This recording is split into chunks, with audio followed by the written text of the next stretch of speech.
आप देख रहे हैं इंडिया टाउन न्यूज, भारत की बात। नमस्कार, आप देख रहे हैं इंडिया टाउन न्यूज और मैं हूं आपके साथ सुधीर मिश्रा। स्वागत है आपका हमारे खास बुलेटिन राजधानी सरकारधानी में, जहां हम आपको छत्तीसगढ़ की महत्वपूर्ण खबरों से रूबरू कराएंगे। तो चलिए बुलेटिन की शुरुआत करते हैं, लेकिन उससे पहले एक नजर आज की हेडलाइंस पर। कुर्सी पर बैठकर खेती करने पर ट्रोल हुई मंत्री लक्ष्मी राजवाड़े, कहा हमें ना सिखाएं खेती कैसे करनी है, कांग्रेस ने लिया आड़े हाथों। फेनी इंटरप्राइजेस पर जीएसटी का छापा, 4,500 लीटर बेस ऑयल किया जब्त, शासन को पहुंचाया करोड़ों का नुकसान। गरियाबंद में कुपोषण के खिलाफ बड़ा अभियान, अफसरों और जनप्रतिनिधियों ने उठाया जिम्मा, 25 जुलाई से होगा निःशुल्क स्वास्थ्य परीक्षण शिविर। रानी दहरा जलप्रपात में दुर्घटना, कलेक्टर और एसपी ने जताया शोक, पीड़ित परिवार को हर संभव सहायता का भरोसा। एक छत 3 जिम्मेदारियां, पंचायत भवन, आंगनबाड़ी और शिक्षा का मंदिर, बच्चों की पढ़ाई पंचायत की मेहरबानी पर निर्भर। अब खबरें विस्तार से। खेत में कुर्सी पर बैठकर बीड़ा लगाते फोटो पर लक्ष्मी राजवाड़े सोशल मीडिया में ट्रोल होने के साथ कांग्रेस के नेता आड़े हाथ ले रहे हैं। इस पर अब मंत्री ने पलटवार करते हुए कहा है कि कांग्रेसी हमें ना सिखाए खेती कैसे करनी है, मुझे पता है कैसे खेती किसानी की जाती है। मंत्री लक्ष्मी राजवाड़े ने मीडिया से चर्चा के दौरान कहा कि मैंने शादी के बाद करीब 13 साल खेती की है, मुझे पता है कि खेती किसानी कैसे की जाती है। शायद कांग्रेसी उस फोटो में देख नहीं पा रहे हैं कि मैं क्या कर रही हूं। कांग्रेसियों को नहीं पता खेती किसानी कैसे करना है। मंत्री ने यह भी कहा कि विपक्ष का काम बेवजह मुद्दा बनाना है। मैं एक किसान की बेटी और किसान के घर से आती हूँ। हमारे सरगुजा क्षेत्र में महिलाओं का अपनी सहूलियत के लिए कुर्सी और अन्य चीज़ों का उपयोग करना सामान्य बात है। इसमें नई संस्कृति के आविष्कार की बात नहीं है।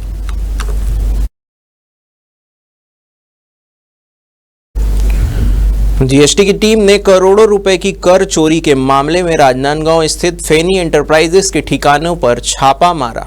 जीएसटी की टीम ने मौके से 4500 लीटर बेस ऑयल यानी कि डीजल को जब्त किया है। मिली जानकारी के अनुसार फेनी एंटरप्राइजेस द्वारा बेस ऑयल को लेकर डीजल के नाम से बाजार में बेचा जाता है। इसकी बदौलत कंपनी 10 करोड़ रुपए का क्रेडिट भी ले चुकी है, लेकिन डीजल की बिक्री नहीं होने से 23% वैट के हिसाब से 14 करोड़ के नुकसान को देखते हुए कंपनी के राजनांदगांव ठिकाने पर दबिश दी गई।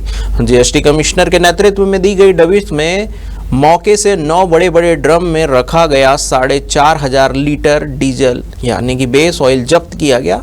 संस्थान के मालिक के नागपुर में रहने की बात कही जा रही है।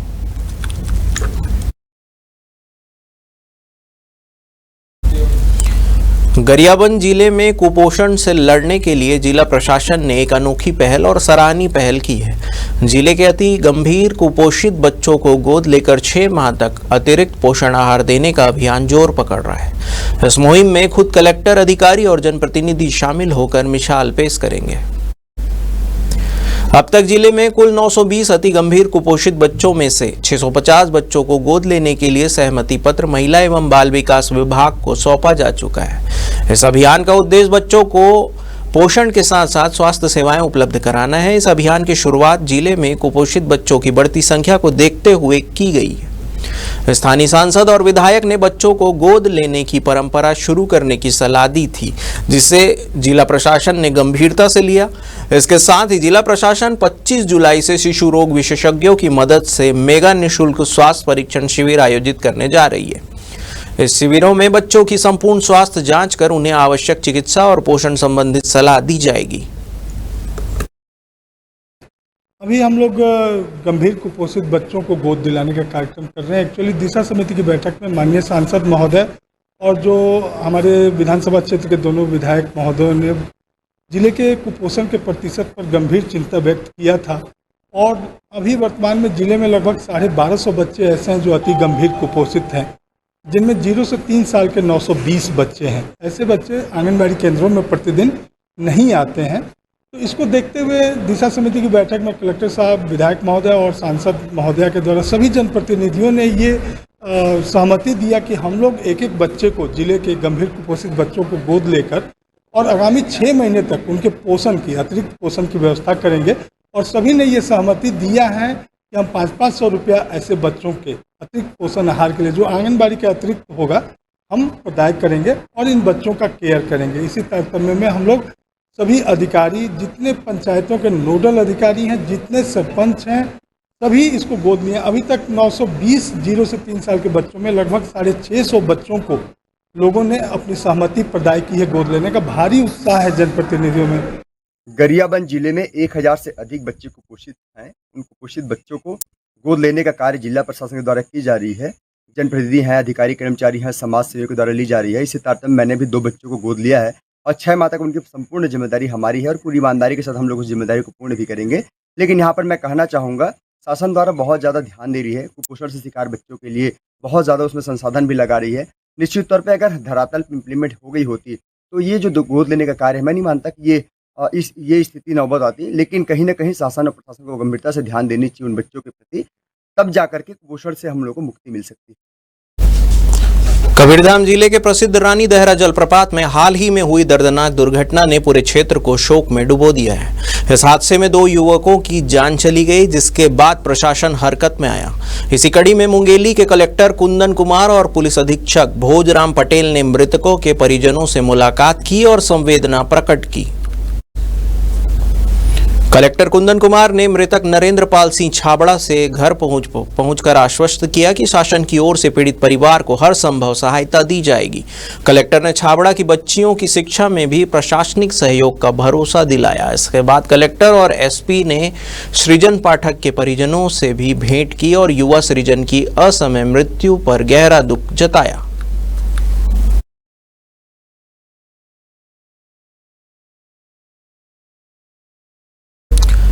विकासखंड मैनपुर के नवापारा गांव से प्रशासन और शिक्षा व्यवस्था की एक अनोखी लेकिन चिंताजनक तस्वीर सामने आई है। यहां के पंचायत भवन में एक ही छत के नीचे प्राथमिक स्कूल, आंगनबाड़ी और पंचायत कार्यालय संचालित हो रहे थे। जहां एक और बरामदे में स्कूल मासूम बच्चे पढ़ाई में मशगूल दिखाई दे रहे थे, वहीं कुछ घंटों बाद वहीं पंचायत की बैठक भी हो जाती है। आंगनबाड़ी का समय आते ही वहीं बरामदा बच्चों की किलकारियों से गूंज उठता है। भवन के पीछे एक गंभीर सच्चाई छिपी हुई है। बच्चों की पढ़ाई और सुरक्षा दोनों खतरे में है। स्कूल का मुख्य दरवाजा टूटा हुआ है, शौचालय और साफ पानी की कोई भी सुविधा नहीं है। मिड डे मील खुले आसमान के नीचे पकाया जाता है और बच्चे खेतों के किनारे बैठकर खाना खाने को मजबूर है। जब पंचायत की बैठकें होती है तो बच्चों को स्कूल से बाहर भेज दिया जाता है। मानो शिक्षा की अहमियत कुछ घंटों के लिए खत्म हो जाती है। हैरानी की बात तो यह है कि गाँव में दिसंबर महीने में ही नया स्कूल भवन बनकर तैयार हो चुका है, लेकिन आज तक उसमें पढ़ाई शुरू नहीं हो सकी है। सवाल उठता है, आखिर क्यों? किसकी लापरवाही की वजह से बच्चों को अब भी पंचायत भवन में पढ़ने को मजबूर किया जा रहा है? यही नवापारा पंचायत भी लगता है और बाल बच्चों का प्राथमिक शाला स्कूल भी लगता है, तो इसमें बहुत समस्या करना पड़ता है। जैसे बच्चों को जब पंचायत लगाते हैं तो बच्चों को अपना बाहर बरामदों में पढ़ना पड़ता है, तो बच्चों को बहुत प्रभावित हो रहा है। मैं प्राथमिक मतलब 5-5 कक्षा लगता है। हम लोग यहाँ पंचायत भवन में जो स्कूल संचालन कर रहे हैं, बहुत ही समस्या का समाधान मतलब सामना करना पड़ता है। तो जल्द से जल्द भवन बन जाए तो हमारे लिए उचित रहेगा। यही हम लोग को निवेदन है शासन की ओर से। वक्त हो चुका है एक ब्रेक का। बने रहिए इंडिया टाउन न्यूज के साथ। अगर आपके बालों में दम हो तो ना बदलता मौसम, ना मोबाइल रेडिएशन और प्रदूषण कुछ भी उन्हें नुकसान नहीं पहुंचा सकता है। Rukhsana shine herbal hair oil दे आपके स्कैल्प को वो गहराई वाला पोषण जो केमिकल शैम्पू और कंडीशनर कभी नहीं दे सकते। 100% शुद्ध जड़ी बूटियां, हर स्ट्रेंथ को दे ताकत, शाइन और नई लाइफ। आजकल के मोबाइल रेडिएशन और हवा में घुले जहरीले कण आपके बालों को साइलेंटली डैमेज कर रहे हैं, मगर रोजाना सिर्फ 5 मिनट में जेंटल मसाज बनाए बालों को इतना मजबूत कि ना झड़े, ना टूटे और ना थके। Because your hair deserve true healing. Rukhsana herbal beauty product Amazon, Meesho और फ्लिपकार्ट में भी उपलब्ध। खबर आपकी उंगलियों पर, हर खबर पर हमारा नजरिया। इंडिया टाउन न्यूज, भारत की बात। ब्रेक के बाद आपका स्वागत है। हाईकोर्ट ने सीजीपीएससी भर्ती घोटाले में एग्जाम कंट्रोलर सहित 3 आरोपियों की जमानत याचिका खारिज कर दी है। मामले की जस्टिस बीडी गुरु ने कहा है कि जो प्रतियोगी परीक्षा के प्रश्न पत्र लीक करता है वह लाखों युवाओं के भविष्य से खेलता है। यह कृत्य हत्या से भी गंभीर अपराध है। प्रश्न पत्र लीक कर पीएससी जैसी प्रतिष्ठित संस्था को शर्मसार किया गया। मामले के आरोपी बाढ़ द्वारा फसल खाने जैसे उदाहरण हैं। बता दें कि सीजीपीएससी 2020 में बड़े पैमाने पर अनियमितता हुई, जिस पर पूर्व मंत्री ननकी राम कंवर ने सवाल उठाते हुए मामले में जनहित याचिका लगाई। याचिका में बताया गया कि कैसे अफसर और कांग्रेस नेताओं के रिश्तेदारों को चयनित किया गया और डिप्टी कलेक्टर जैसे पद दिए गए। मामले की सुनवाई के दौरान कोर्ट ने भी टिप्पणी करते हुए कहा था कि एक साथ इस तरह से रिश्तेदारों का चयन इत्तेफाक नहीं हो सकता। हाईकोर्ट ने भर्ती के जांच के आदेश भी दिए।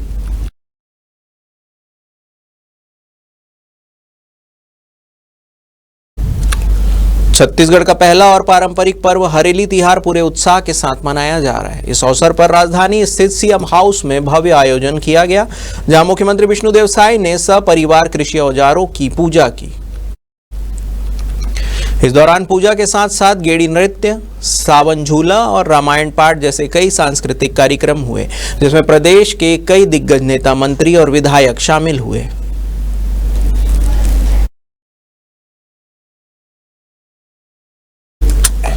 धमतरी के प्रतिष्ठित निधि विद्यालय गुरुकुल विद्या मंदिर से एक गंभीर मामला सामने आया है, जहां कक्षा 7वीं में पढ़ने वाले एक छात्र के साथ बुरी तरह से मारपीट की गई।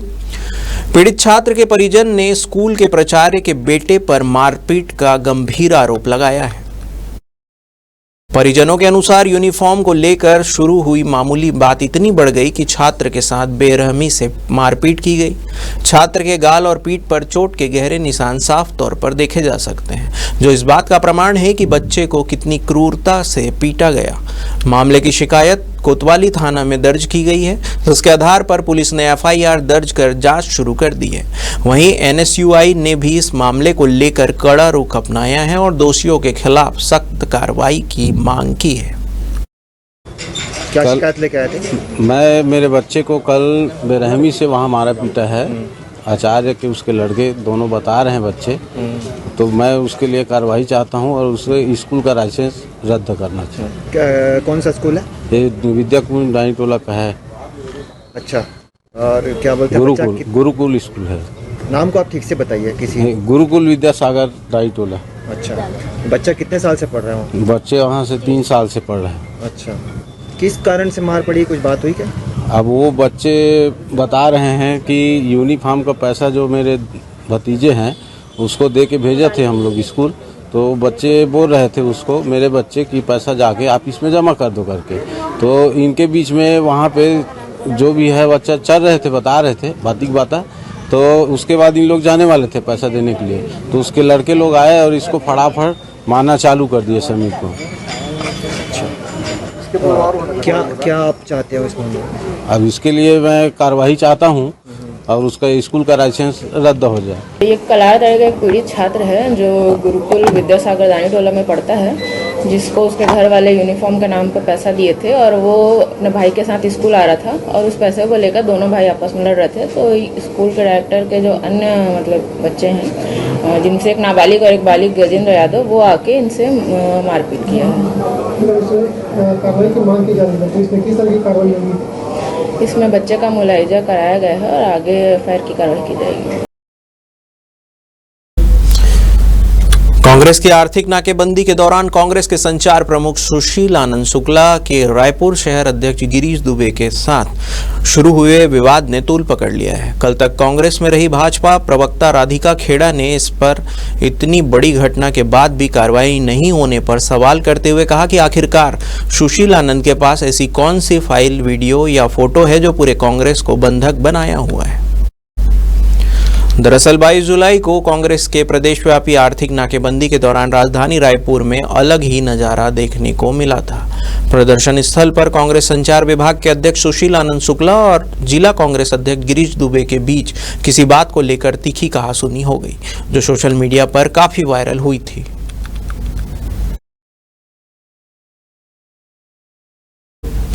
स्कूल शिक्षा विभाग ने 23 जुलाई को विभिन्न विषयों के 1227 व्याख्याता टी संवर्ग शिक्षकों को पदोन्नति आदेश जारी किया। इन व्याख्याताओं की पदस्थापना काउंसलिंग के माध्यम से की जाएगी। इन विषयों में हिंदी, अंग्रेजी, संस्कृत, गणित, भौतिक, रसायन, जीव विज्ञान, राजनीति शास्त्र, इतिहास, भूगोल, अर्थशास्त्र और वाणिज्य जैसे मुख्य विषय शामिल हैं।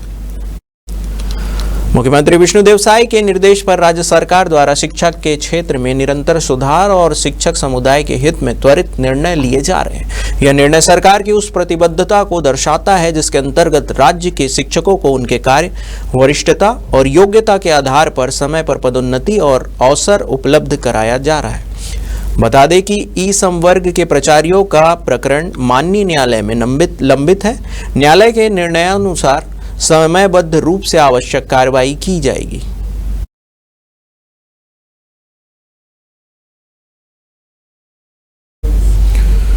हमारे खास बुलेटिन राजधानी सरकार धानी में फिलहाल इतना ही। तमाम खबरों के लिए बने रहिए इंडिया टाउन न्यूज के साथ। नमस्कार।